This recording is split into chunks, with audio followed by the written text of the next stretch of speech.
Kitab 2 Tawarikh.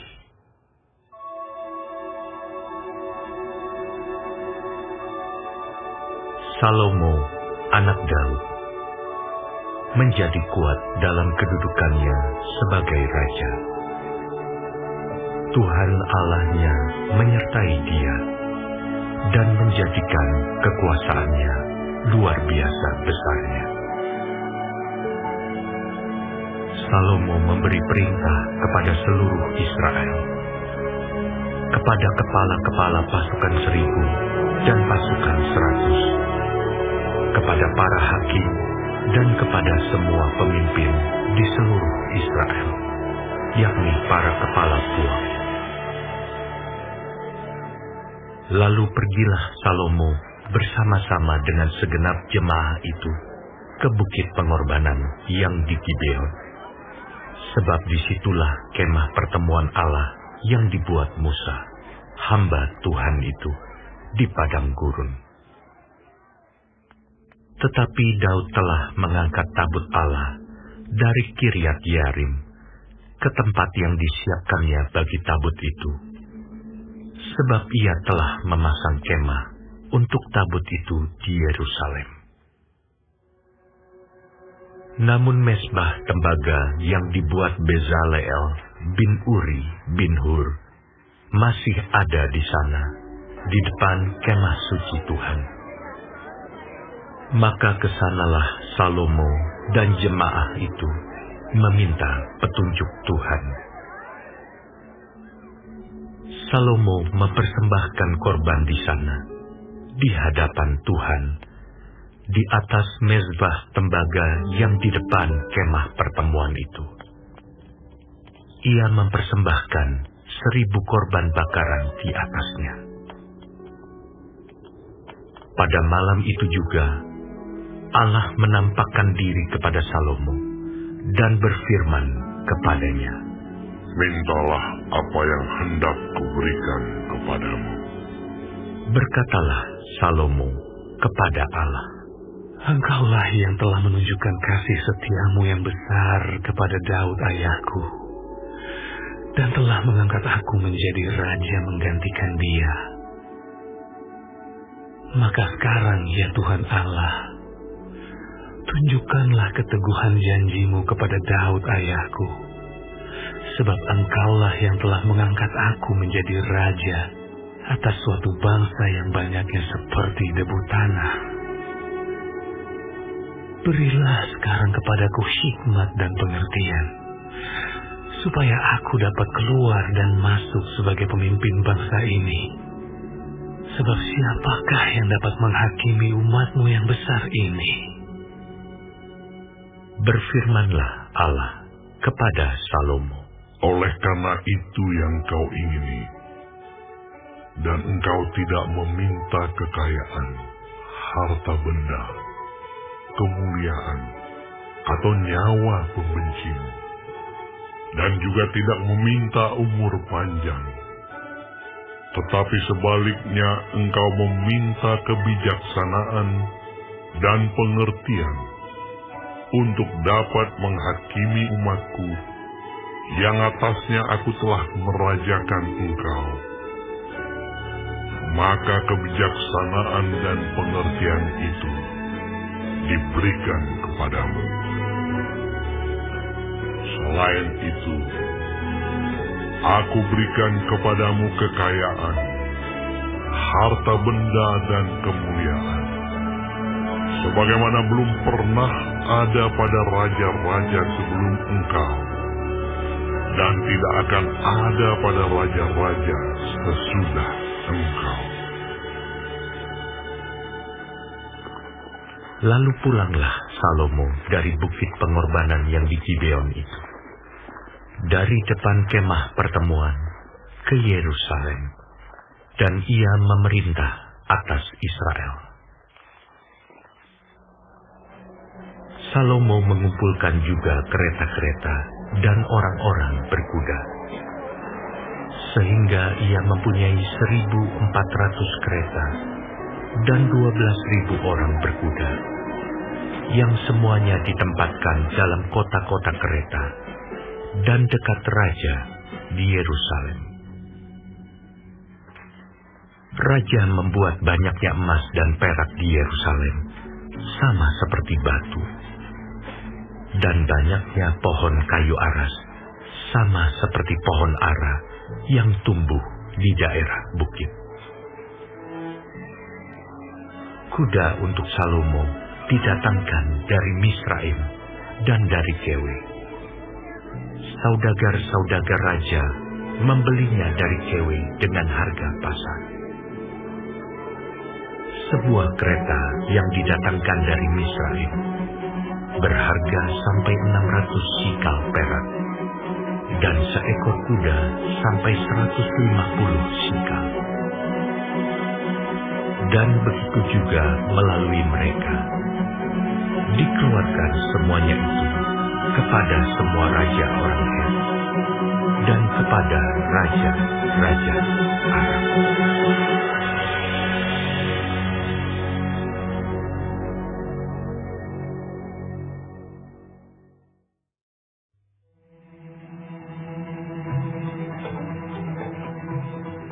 Salomo memerintahkan untuk mendirikan suatu rumah bagi nama Tuhan dan suatu istana kerajaan bagi dirinya sendiri. Dan Salomo mengerahkan 70.000 kuli, 80.000 tukang pahat di pegunungan, dan 3.600 mandur untuk mengawasi mereka itu.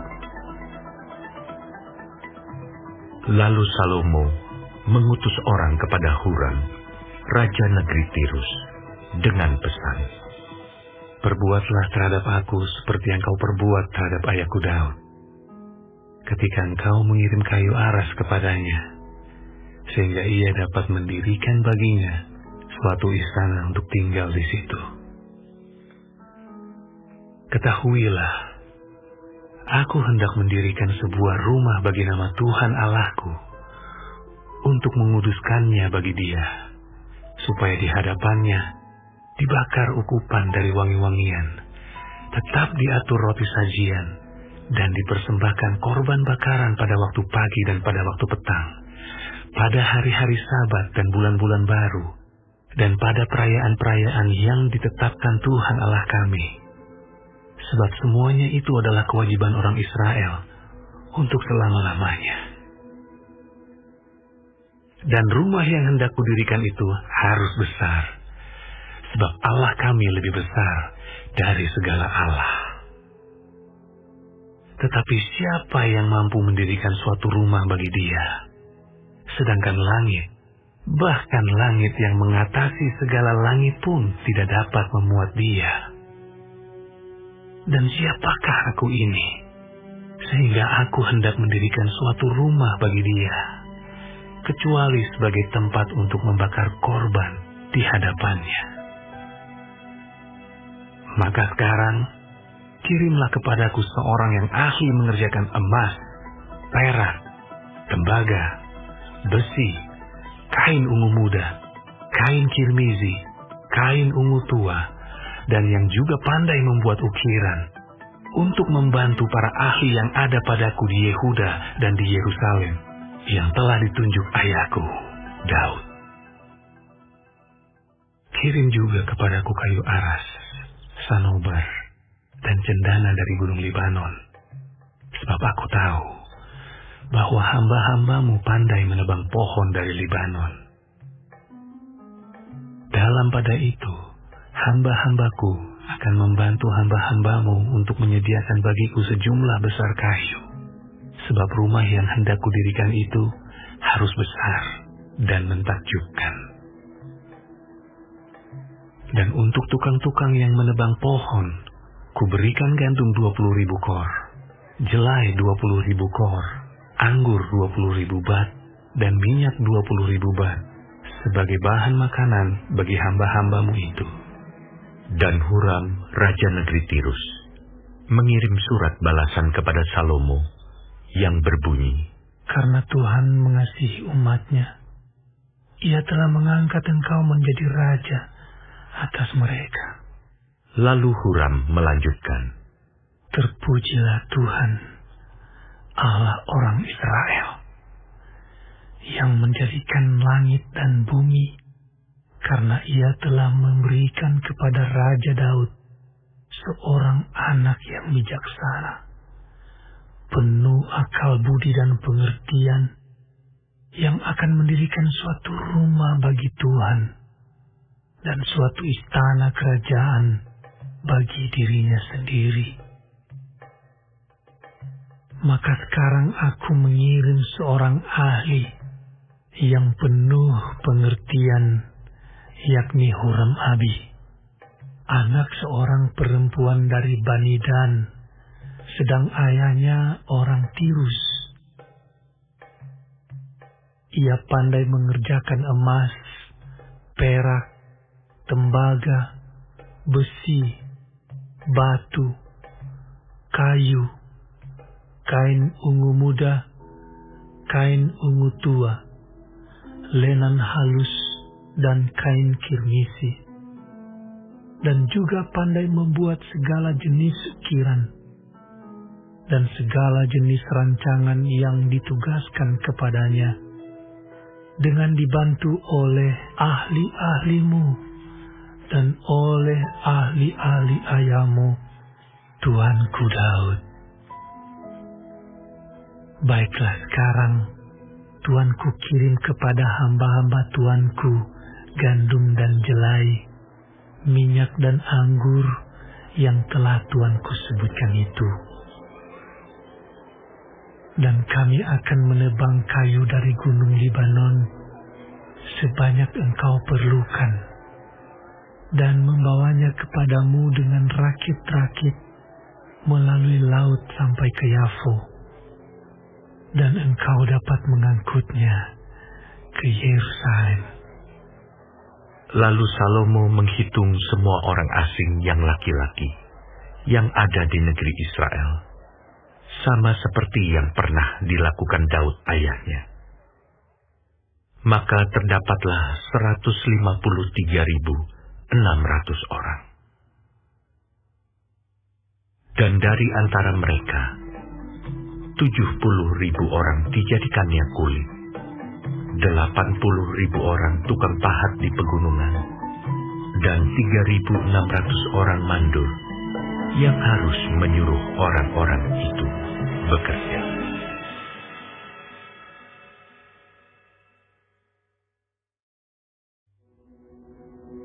Salomo mulai mendirikan rumah Tuhan di Yerusalem, di Gunung Moria, di mana Tuhan menampakkan diri kepada Daud ayahnya, di tempat yang ditetapkan Daud, yakni di tempat pengirikan Ornan, orang Yebus itu. Ia mulai mendirikan rumah itu dalam bulan yang kedua, pada tahun keempat pemerintahannya. Inilah ukuran dasar yang dipakai Salomo untuk mendirikan rumah Allah. Panjangnya 60 hasta, menurut ukuran hasta yang lama, dan lebarnya 20 hasta. Balai di sebelah depan ruang besar rumah itu, panjangnya 20 hasta, menurut lebar rumah itu, dan tingginya 120 hasta.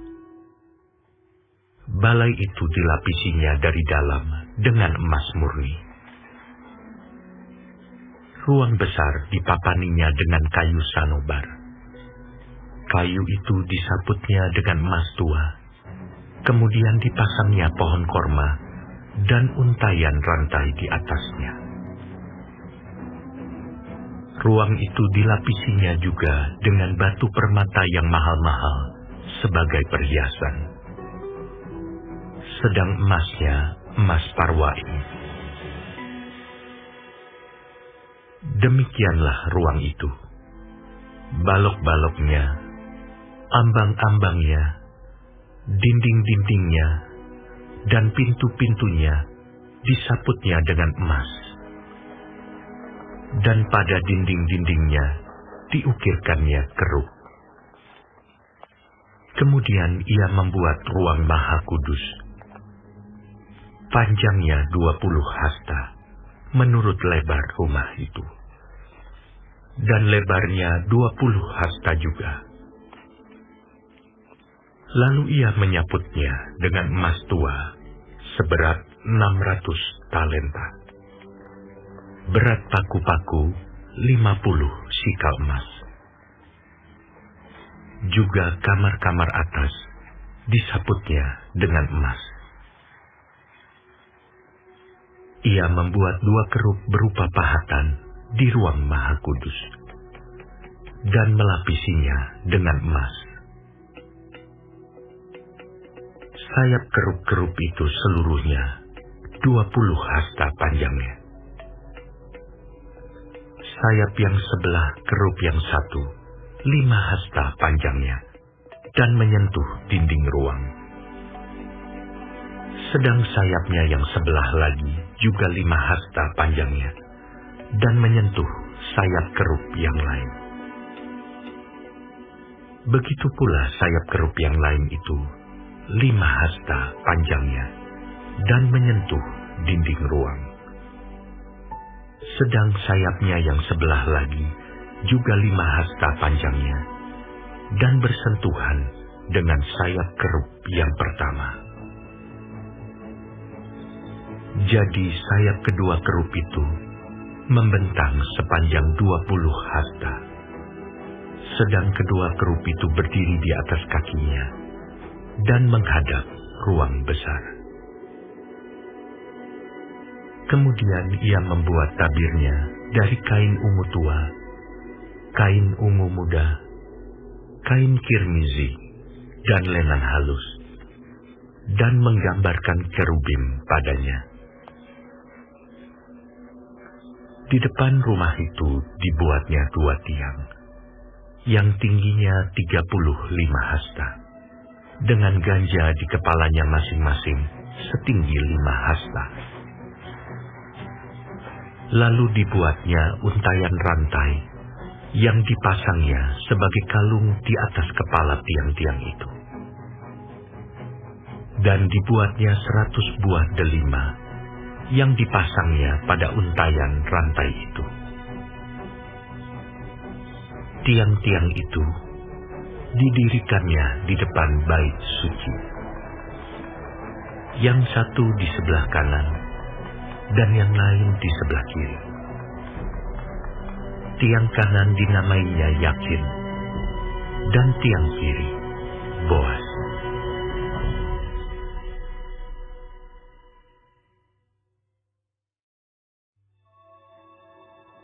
Lalu ia membuat mezbah tembaga yang 20 hasta panjangnya dan 20 hasta lebarnya dan 10 hasta tingginya.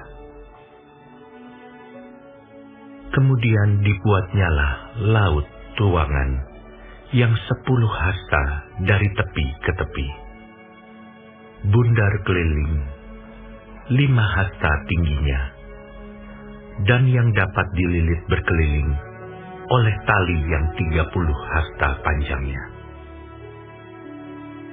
Di sebelah bawah tepinya ada gambar lembu-lembu yang mengelilinginya sama sekali. 10 dalam sehasta, merangkum laut itu berkeliling.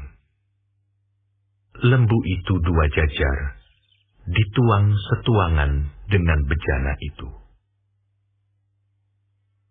Laut itu menumpang di atas 12 lembu. 3 menghadap ke utara, dan 3 menghadap ke barat. 3 menghadap ke selatan, dan 3 menghadap ke timur. Laut itu menumpang di atasnya, sedang segala buntut lembu itu menuju ke dalam. Tebal laut itu setapak tangan, dan tepinya serupa tepi piala, seperti bunga bakung yang berkembang. Laut itu dapat memuat 3.000 bat air. Lagi pula dibuatnya 10 bejana pembasuhan, dan ditaruhnya 5 pada sisi kanan, dan 5 pada sisi kiri sebagai tempat pembasuhan. Di situ orang membasuh apa yang diperlukan untuk korban bakaran. Sedang laut itu adalah untuk para imam sebagai tempat membasuh. Ia membuat 10 kandil emas sesuai dengan rancangannya, dan menaruhnya di dalam bait suci. 5 di sebelah kanan, dan 5 di sebelah kiri. Selanjutnya ia membuat 10 meja, dan menempatkannya di dalam bait suci. 5 di sebelah kanan, dan 5 di sebelah kiri. Ia membuat pula 100 bokor penyiraman dari emas. Ia membuat juga pelataran para imam, halaman besar, dan pintu-pintu halaman itu. Pintu-pintu itu dilapisinya dengan tembaga. Laut itu ditaruhnya pada sisi kanan, arah tenggara. Dan Huram membuat juga kuali-kuali, penyodok-penyodok, dan bokor-bokor penyiraman. Demikianlah Huram menyelesaikan pekerjaan yang harus dilakukannya bagi Raja Salomo di rumah Allah, yakni kedua tiang, dengan kedua bulatan ganja di kepala tiang itu, kedua jala-jala yang menutup kedua bulatan ganja itu, 400 buah delima untuk kedua jala-jala itu, 2 jajar buah delima untuk 1 jala-jala, guna menutupi kedua bulatan ganja yang di atas tiang itu. Juga telah dibuatnya kereta-kereta penopang dan bejana-bejana pembasuhan yang di atas kereta-kereta itu. Laut yang satu itu dan ke-12 lembu di bawahnya. Kuali-kuali, penyodok-penyodok, garpu-garpu, dan segala perlengkapan lain yang dibuat Huram-Abi bagi Raja Salomo untuk rumah Tuhan adalah dari tembaga upaman. Raja menuang semuanya itu di lembah Yordan, di dalam tanah liat, antara Sukot dan Zereda. Salomo membuat segala perlengkapan itu dalam jumlah yang amat besar, sehingga berat tembaga itu tidaklah terhitung. Salomo membuat juga segala perlengkapan yang ada di rumah Allah, yakni mezbah dan meja-meja tempat menaruh roti sajian. Lagi pula kandil-kandil dari emas murni dengan pelita-pelitanya, untuk dinyalakan di depan ruang belakang sesuai dengan peraturan. Kembang-kembangnya, pelita-pelitanya, dan sepit-sepitnya dari emas. Semuanya dari emas murni. Pisau-pisaunya, bokor-bokor penyiramannya, cawan-cawannya, dan perbaraan-perbaraannya dari emas murni. Juga pintu masuk rumah itu dan pintu-pintu yang di sebelah dalam ke tempat Maha Kudus, dan pintu-pintu ke ruang besar Bait Suci, semuanya dari emas.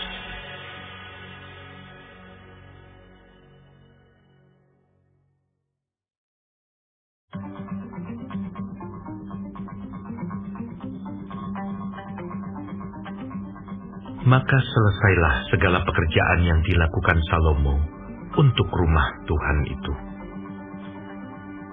Kemudian Salomo memasukkan barang-barang kudus Daud ayahnya, dan menaruh perak, emas, dan barang-barang itu dalam perbendaharaan rumah Allah.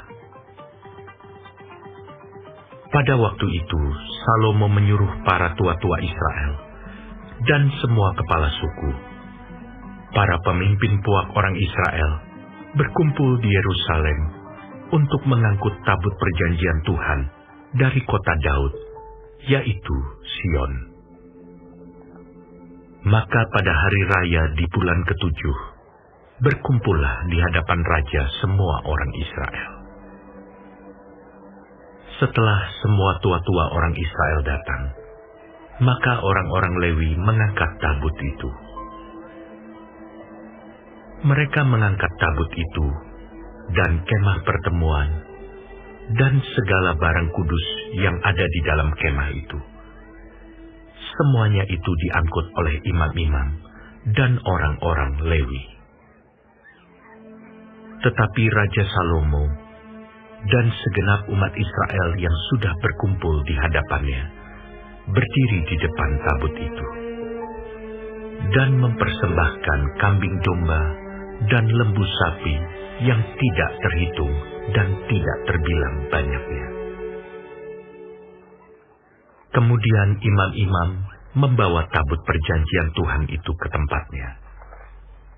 Di ruang belakang rumah itu, di tempat Maha Kudus, tepat di bawah sayap kerub-kerub. Jadi kerub-kerub itu mengembangkan kedua sayapnya di atas tempat tabut itu, sehingga kerub-kerub itu menudungi tabut, serta kayu-kayu pengusungnya dari atas. Kayu-kayu pengusung itu demikian panjangnya, sehingga ujungnya kelihatan dari tempat kudus yang di depan ruang belakang itu, tetapi tidak kelihatan dari luar. Dan disitulah tempatnya sampai hari ini. Dalam tabut itu tidak ada apa-apa, selain dari kedua loh yang ditaruh Musa ke dalamnya di Gunung Horeb, ketika Tuhan mengikat perjanjian dengan orang Israel pada waktu perjalanan mereka keluar dari Mesir. Lalu para imam keluar dari tempat kudus. Para imam yang ada pada waktu itu, semuanya telah menguduskan diri, lepas dari giliran rombongan masing-masing. Demikianlah pula para penyanyi orang Lewi, semuanya hadir, yakni Asaf, Heman, Yedutun, beserta anak-anak dan saudara-saudaranya.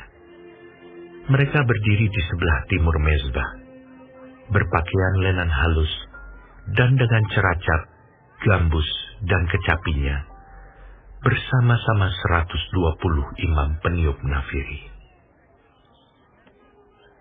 Lalu para peniup nafiri dan para penyanyi itu serentak memperdengarkan paduan suaranya untuk menyanyikan puji-pujian dan syukur kepada Tuhan. Mereka menyaringkan suara dengan nafiri, ceracap, dan alat-alat musik, sambil memuji Tuhan dengan ucapan, "Sebab Ia baik, bahwasanya untuk selama-lamanya,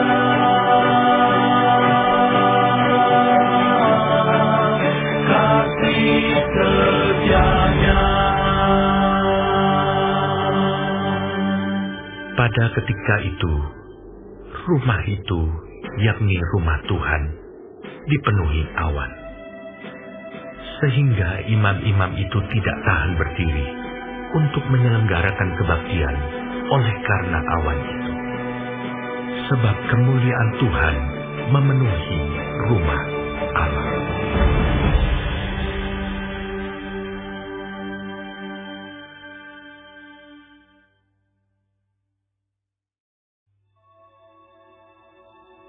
Pada waktu itu berkatalah Salomo, Tuhan telah memutuskan untuk diam dalam kekelaman.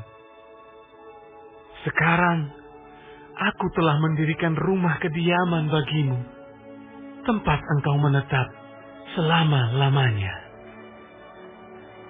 Kemudian berpalinglah raja, lalu memberkati seluruh jemaah Israel. Sedang segenap jemaah Israel berdiri, ia berkata, Terpujilah Tuhan Allah orang Israel, yang telah menyelesaikan dengan tangannya apa yang difirmankannya dengan mulutnya kepada Daud ayahku. Demikian, sejak aku membawa umatku keluar dari tanah Mesir, tidak ada kota yang kupilih di antara segala suku Israel untuk mendirikan rumah di sana sebagai tempat kediaman namaku. Dan tidak ada orang yang kupilih untuk menjadi raja atas umatku Israel. Tetapi kemudian aku memilih Yerusalem sebagai tempat kediaman namaku, dan memilih Daud untuk berkuasa atas umatku Israel. Ketika Daud ayahku bermaksud mendirikan rumah untuk nama Tuhan Allah Israel, berfirmanlah Tuhan kepadanya, Engkau bermaksud mendirikan rumah untuk namaku, dan maksudmu itu memanglah baik.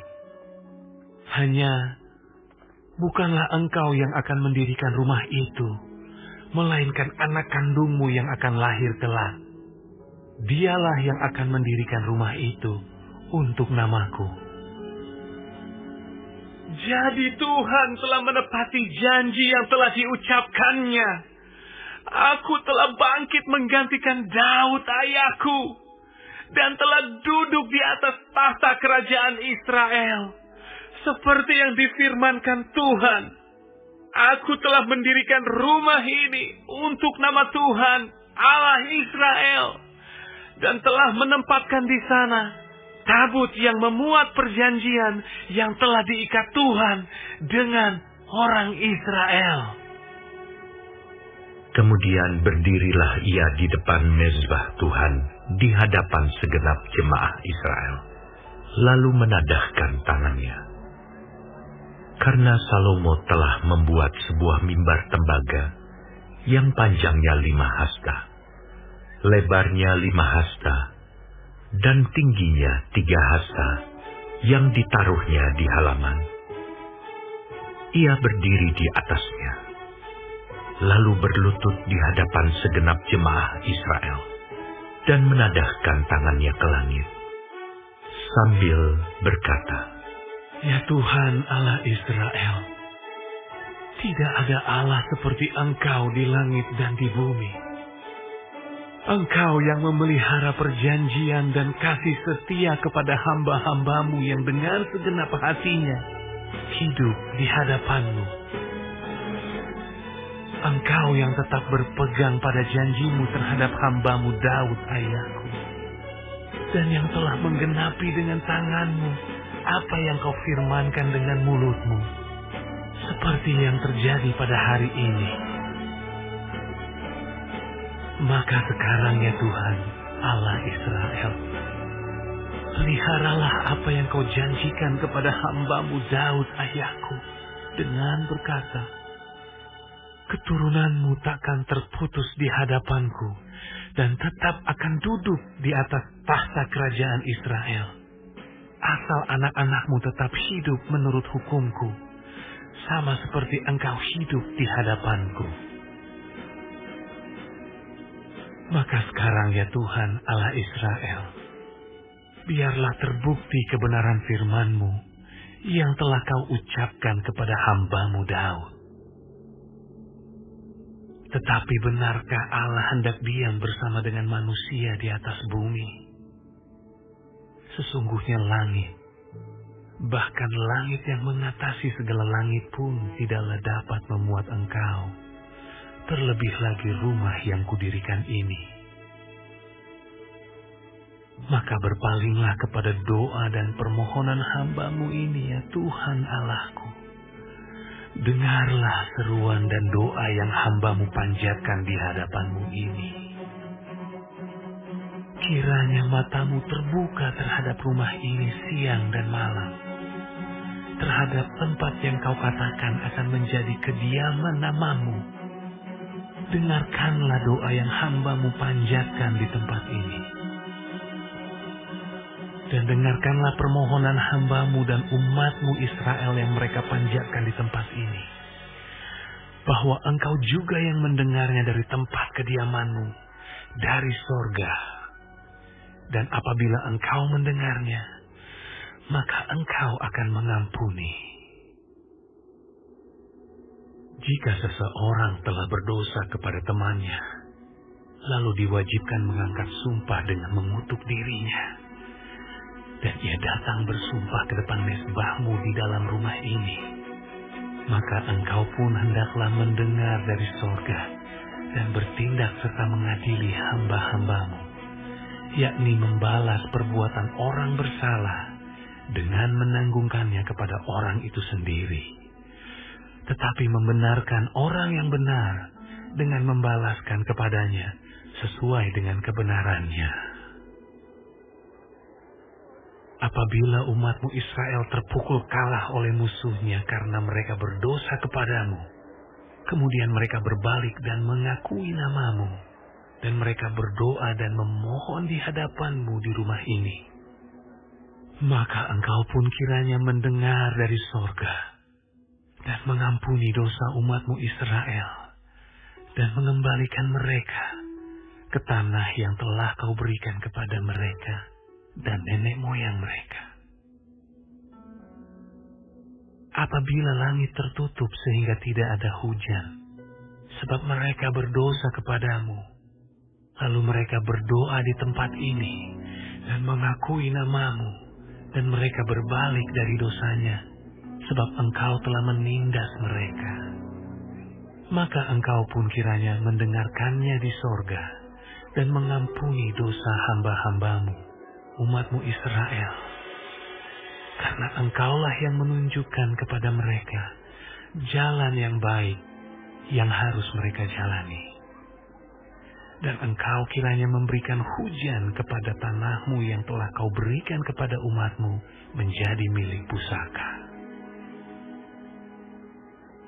Apabila ada kelaparan di negeri ini, apabila ada penyakit sampar, hama, dan penyakit gandum, belalang dan belalang pelahap, apabila musuh menyesakkan mereka di salah satu kota mereka, apabila ada tulah atau penyakit apapun, lalu seseorang atau segenap umat-Mu Israel memanjatkan doa dan permohonan di rumah ini dengan menadahkan tangannya, karena mereka masing-masing mengenal tulahnya dan penderitaannya sendiri, maka Engkau pun kiranya mendengar dari sorga, tempat kediaman-Mu yang tetap, dan kiranya Engkau mengampuni dan membalas kepada setiap orang sesuai dengan segala perbuatannya, karena Engkau mengenal hatinya, sebab Engkau sajalah yang mengenal hati anak-anak manusia,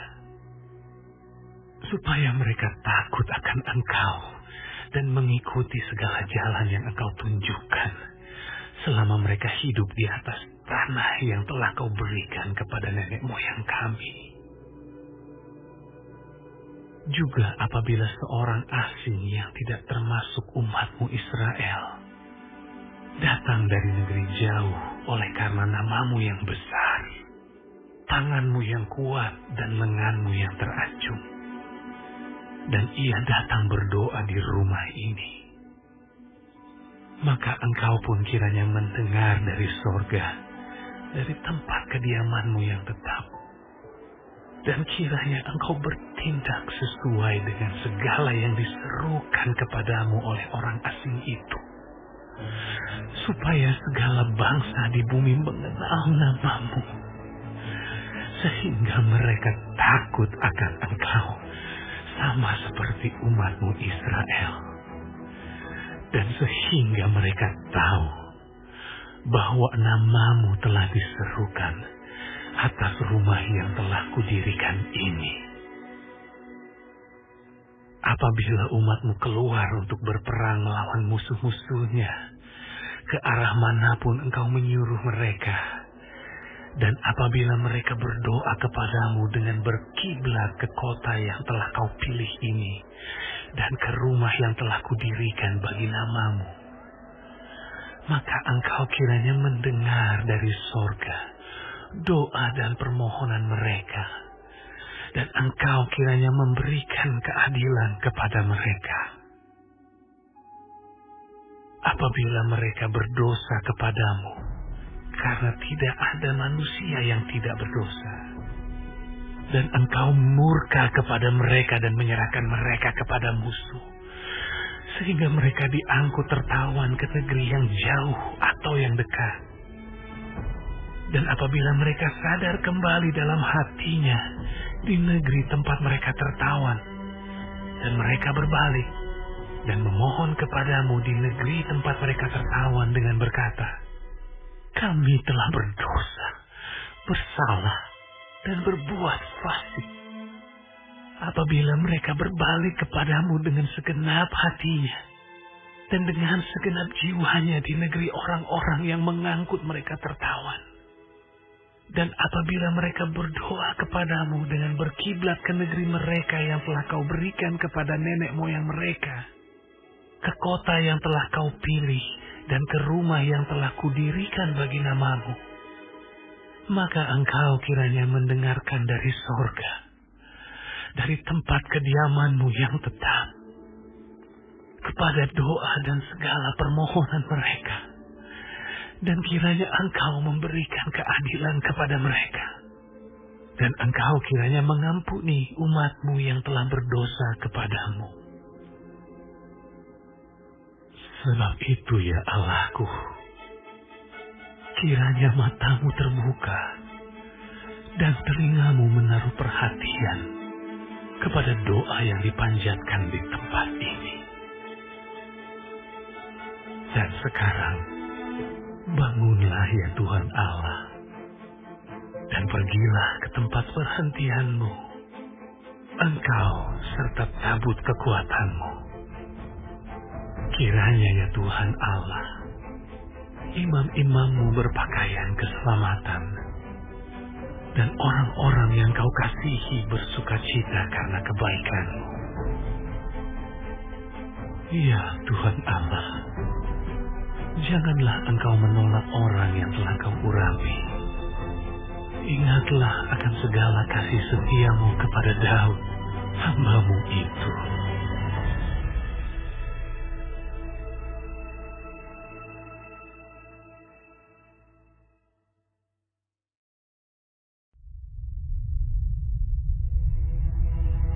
Setelah Salomo mengakhiri doanya, api pun turun dari langit, memakan habis korban bakaran dan korban-korban sembelihan itu.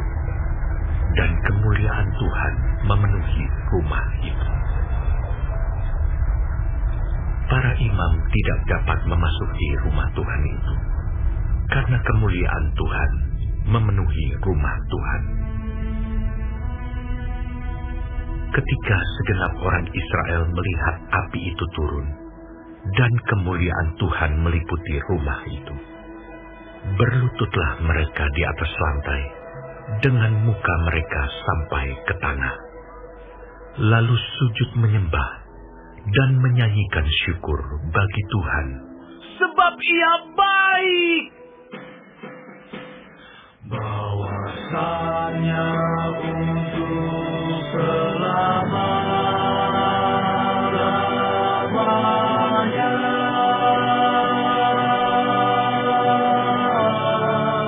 kasih setianya.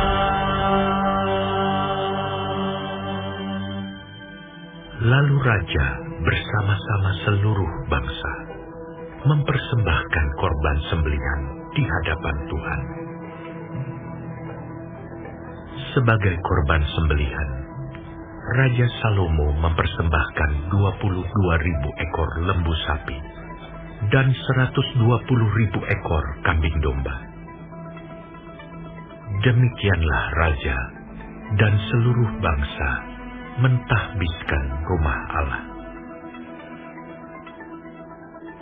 Para imam telah siap berdiri pada tempat mereka. Begitu pula orang-orang Lewi telah siap dengan alat-alat musik untuk memuliakan Tuhan, yakni alat-alat musik yang dibuat Raja Daud untuk mengiringi nyanyian syukur bagi Tuhan.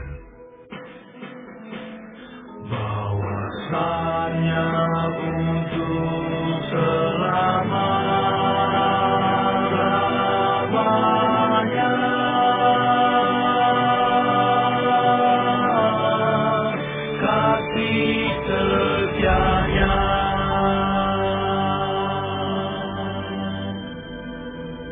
sedang segenap orang Israel berdiri.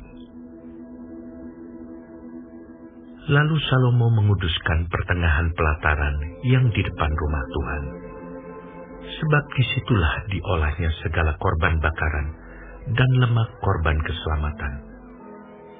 Sebab mezbah tembaga yang dibuat Salomo tidak dapat memuat korban bakaran dan korban sajian dan segala lemak korban.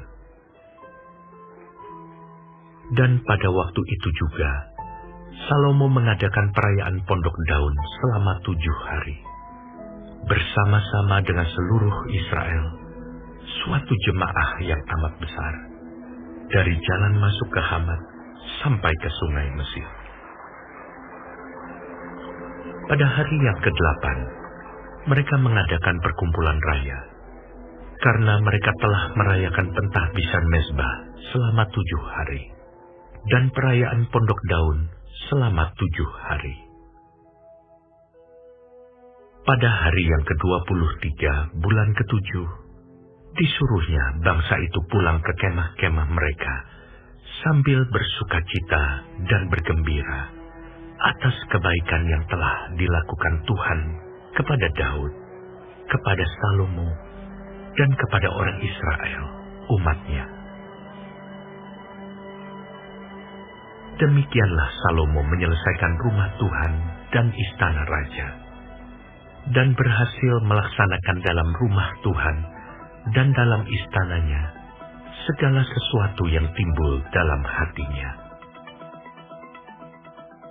Kemudian Tuhan menampakkan diri kepada Salomo pada malam hari, dan berfirman kepadanya, "Telah kudengar doamu, dan telah kupilih tempat ini bagiku sebagai rumah persembahan. Bila mana aku menutup langit sehingga tidak ada hujan, dan bila mana aku menyuruh belalang memakan habis hasil bumi, dan bila mana aku melepaskan penyakit sampar di antara umatku, dan umatku yang atasnya namaku disebut, merendahkan diri, berdoa, dan mencari wajahku, lalu berbalik dari jalan-jalannya yang jahat, maka aku akan mendengar dari sorga dan mengampuni dosa mereka, serta memulihkan negeri mereka. Sekarang mataku terbuka, dan telingaku menaruh perhatian kepada doa dari tempat ini. Sekarang telah kupilih dan kukuduskan rumah ini, supaya namaku tinggal di situ untuk selama-lamanya. Maka mataku dan hatiku akan ada di situ sepanjang masa. Mengenai engkau, jika engkau hidup di hadapanku, sama seperti Daud ayahmu, dan berbuat sesuai dengan segala yang kuperintahkan kepadamu. Dan jika engkau tetap mengikuti segala ketetapan dan peraturanku, maka aku akan meneguhkan tahta kerajaanmu, sesuai dengan perjanjian yang telah kuikat dengan Daud ayahmu, dengan berkata, takkan terputus keturunanmu yang memerintah atas Israel. Tetapi jika kamu ini berbalik dan meninggalkan segala ketetapan dan perintahku yang telah kuberikan kepadamu, dan pergi beribadah kepada Allah lain, dan sujud menyembah kepadanya, maka aku akan mencabut kamu dari tanahku yang telah kuberikan kepadamu, dan rumah ini yang telah kukuduskan bagi namaku akan kubuang dari hadapanku, dan akan kujadikan kiasan dan sindiran di antara segala bangsa. Dan setiap orang yang lewat rumah yang amat ditinggikan ini akan tertegun dan berkata, apakah sebabnya Tuhan berbuat yang demikian kepada negeri ini dan kepada rumah ini? Maka orang akan berkata, sebab mereka meninggalkan Tuhan Allah nenek moyang mereka, yang membawa mereka keluar dari tanah Mesir, dan sebab mereka berpegang pada Allah lain, dan sujud menyembah kepadanya, dan beribadah kepadanya. Itulah sebabnya Ia mendatangkan segala malapetaka ini ke atas mereka.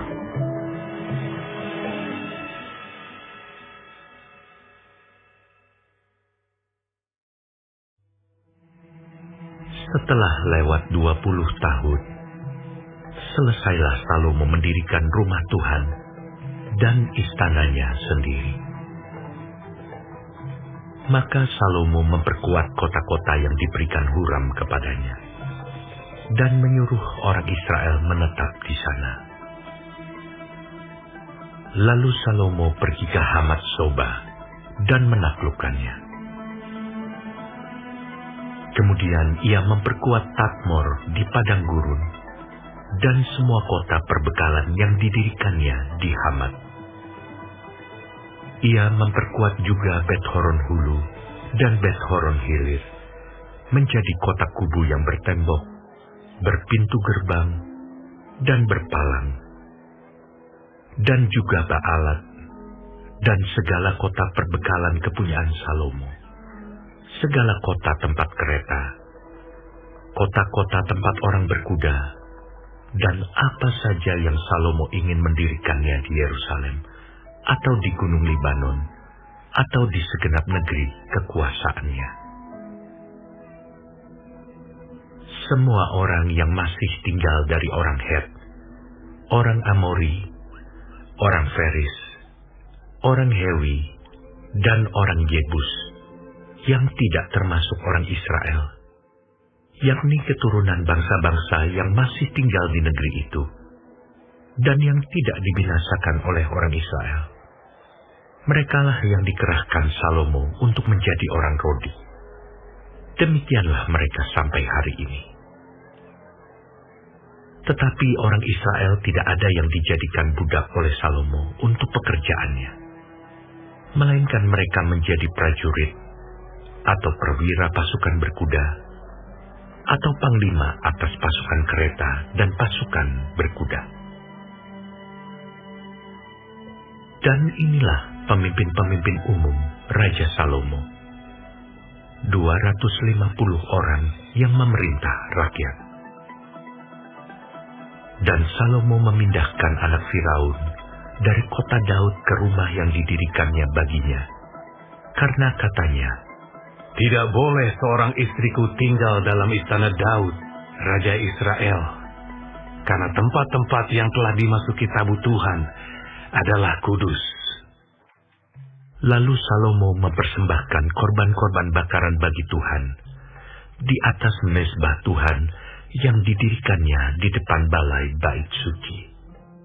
Sesuai dengan apa yang menurut perintah Musa ditetapkan sebagai korban untuk setiap hari, yakni pada hari-hari Sabat, pada bulan-bulan baru, dan 3 kali setahun pada hari-hari raya, pada hari raya roti tidak beragi, pada hari raya 7 minggu, dan pada hari raya pondok Daud. Dan menurut peraturan Daud ayahnya, ia menetapkan rombongan para imam dalam tugas jabatan mereka, dan orang-orang Lewi dalam tugas menyanyikan puji-pujian dan menyelenggarakan ibadah di hadapan para imam, setiap hari menurut yang ditetapkan untuk hari itu. Dan juga penunggu-penunggu pintu gerbang dalam rombongan mereka untuk setiap pintu gerbang. Karena demikianlah perintah Daud, abdi Allah. Mereka tidak menyimpang dari perintah raja mengenai para imam dan orang-orang Lewi dalam perkara apapun, juga mengenai perbendaharaan. Maka terlaksanalah segala pekerjaan Salomo, dari hari dasar rumah Tuhan diletakkan, sampai kepada hari rumah itu selesai. Dengan demikian, selesailah sudah rumah Tuhan. Kemudian Salomo pergi ke Ezion Geber dan ke Elot, yang letaknya di tepi laut, di tanah Edom. Dengan perantaraan anak buahnya, Huram mengirim kapal-kapal kepadanya, dan anak buah yang tahu tentang laut. Bersama-sama anak buah Salomo, mereka sampai ke Ofir. Dan dari sana mereka mengambil 450 talenta emas, yang mereka bawa kepada Raja Salomo.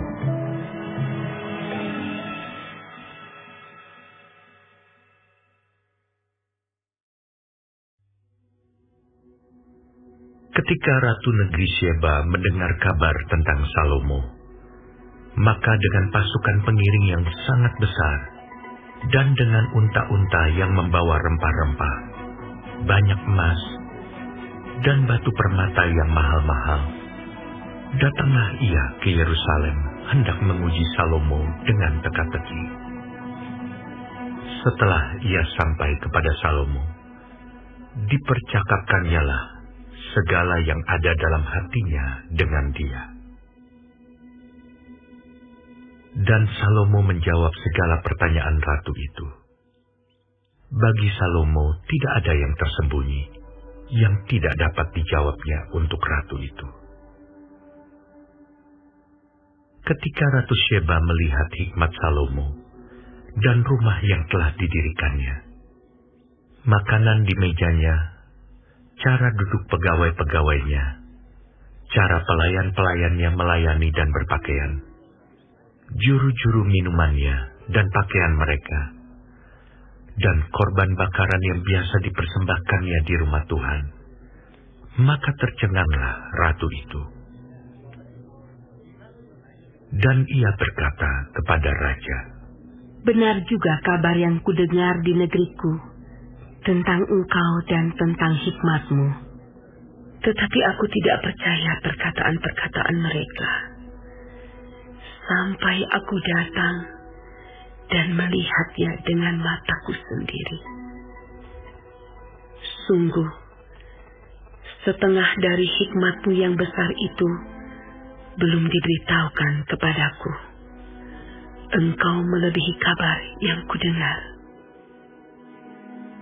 Berbahagialah orang-orangmu dan berbahagialah para pegawaimu ini yang selalu melayani engkau dan menyaksikan hikmatmu.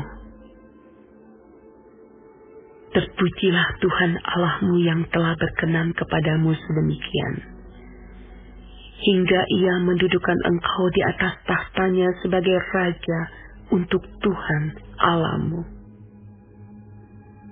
karena Allahmu mengasihi orang Israel, maka Ia menetapkan mereka untuk selama-lamanya dan menjadikan Engkau raja atas mereka untuk melakukan keadilan dan kebenaran. Lalu diberikan kepada raja 120 talenta emas dan sangat banyak rempah-rempah dan batu permata yang mahal-mahal. Tidak pernah lagi ada rempah-rempah seperti yang diberikan Ratu Negeri Sheba kepada Raja Salomo itu. Lagi pula hamba-hamba Huram dan hamba-hamba Salomo yang membawa emas dari Ofir, membawa juga kayu cendana dan batu permata yang mahal-mahal. Raja mengerjakan kayu cendana itu menjadi tangga-tangga untuk rumah Tuhan dan istana raja, dan juga menjadi kecapi dan gambus untuk para penyanyi. Hal seperti itu tidak pernah kelihatan sebelumnya di tanah Yehuda.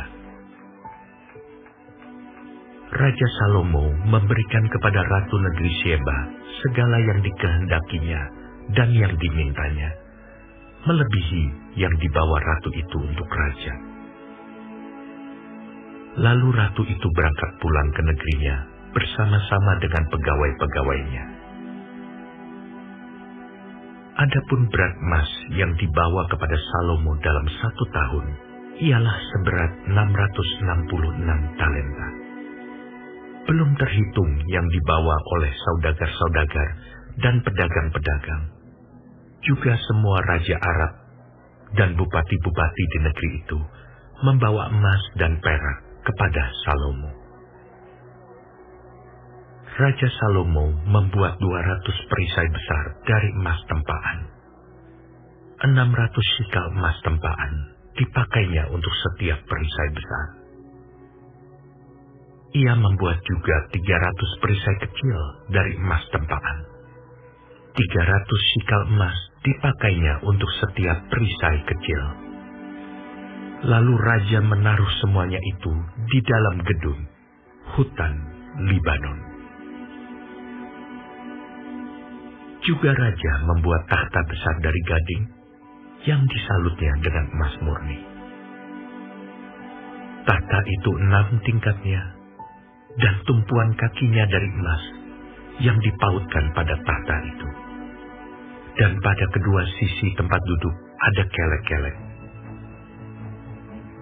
Di samping kelek-kelek itu berdiri 2 singa, sedang 12 singa berdiri di atas ke-6 tingkat itu sebelah menyebelah. Belum pernah diperbuat yang demikian bagi sesuatu kerajaan.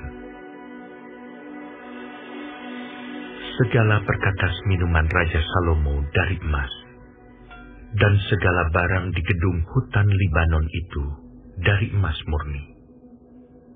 Perak tidak dianggap berharga pada zaman Salomo. Sebab raja mempunyai kapal-kapal yang berlayar ke Tarsis bersama-sama dengan orang-orang Huram. Dan sekali 3 tahun, kapal-kapal Tarsis itu datang membawa emas dan perak serta gading, juga kera dan burung merak.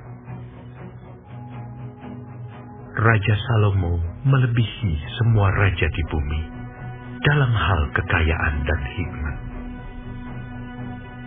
Semua raja di bumi berikhtiar menghadap Salomo untuk menyaksikan hikmat yang telah ditaruh Allah di dalam hatinya.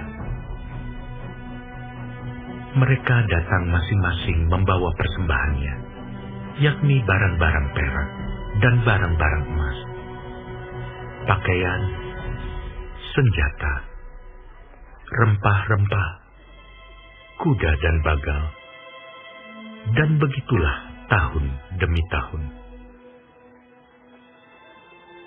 Salomo mempunyai juga 4.000 kandang untuk kuda-kudanya dan kereta-keretanya, dan 12.000 orang berkuda yang ditempatkan dalam kota-kota kereta dan dekat raja di Yerusalem. Dan ia memerintah atas semua raja, mulai dari sungai Efrat sampai negeri orang Filistin, dan sampai ke tapal batas Mesir. Raja membuat banyaknya perak di Yerusalem sama seperti batu, dan banyaknya pohon kayu aras sama seperti pohon ara yang tumbuh di daerah bukit. Kuda untuk Salomo didatangkan dari Misraim dan dari segala negeri. Selebihnya dari riwayat Salomo dari awal sampai akhir. Bukankah semuanya itu tertulis dalam riwayat Nabi Natan dan dalam nubuat Ahia orang Silo itu, dan dalam penglihatan-penglihatan Ido, pelihat itu, tentang Yerobeam bin Nebat? Salomo memerintah di Yerusalem atas seluruh Israel 40 tahun lamanya. Kemudian Salomo mendapat perhentian bersama-sama dengan nenek moyangnya, dan ia dikuburkan di kota Daud ayahnya. Maka Rehabeam, anaknya, menjadi raja menggantikan dia.